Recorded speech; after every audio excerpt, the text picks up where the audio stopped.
myself and director Paul Brotherson, we've often talked about how would you adapt an album for the stage. The songs themselves are quite lyrical and tell lots of little stories, but how do you adapt an album as a wholesale thing into an hour-long show? We've spent the past couple of weeks in rehearsals kind of trying to figure that out and get something that feels like it conveys the tone and the emotion of an album, something that feels familiar, if not necessarily being identical and just playing the album from start to finish. Belle and Sebastian's storytelling, they are a storytelling band, their storytelling is incredibly strong, and they are also just like so absolutely redolent of Glasgow, and the very texture of the music just feels absolutely deeply associated with Glasgow. So it was interesting to engage with that band and to try and create a new Glasgow story. I think at first it was quite daunting and scary to work with this like super well known and super loved album. It's been great fun to try and reimagine the way these songs are being heard and the way that we are telling the story through these songs. And it was one of these things, I can't believe I'm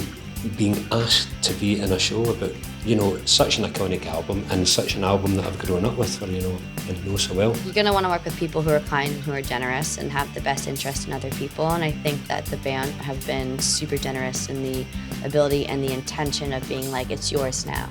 Like, we created this content, we created this world and this universe, and all we want more than anything else in the world is to hand it down to somebody else to re-envision it, to turn it into something new, because that's how things last. We started off with looking at the lyrical content of If You're Feeling Sinister as the first draft, and then figured out how could we perhaps weave some story and characters that might kind of traverse their way through this. And we pulled out, there's some lines in the show that are directly pulled out from lyrics, and there's other things that are just kind of maybe a slight flavour of it, or slightly kind of through the kaleidoscope, different way. And so it was really about trying to respond to the album rather than kind of replicating it wholesale on stage. The first conversation I had with Paul about it, he had this really clear idea of sort of tenement stairwells and flaky paint and all that sort of texture and that sort of feeling of being in this halfway space and slightly on the run. And so when we were looking at that, it looked, just loads of visual references of like really clear things to Glasgow, like bay windows, those tiles, all those things that so textural that kind of make it really real. And the details and the characters as well, that you would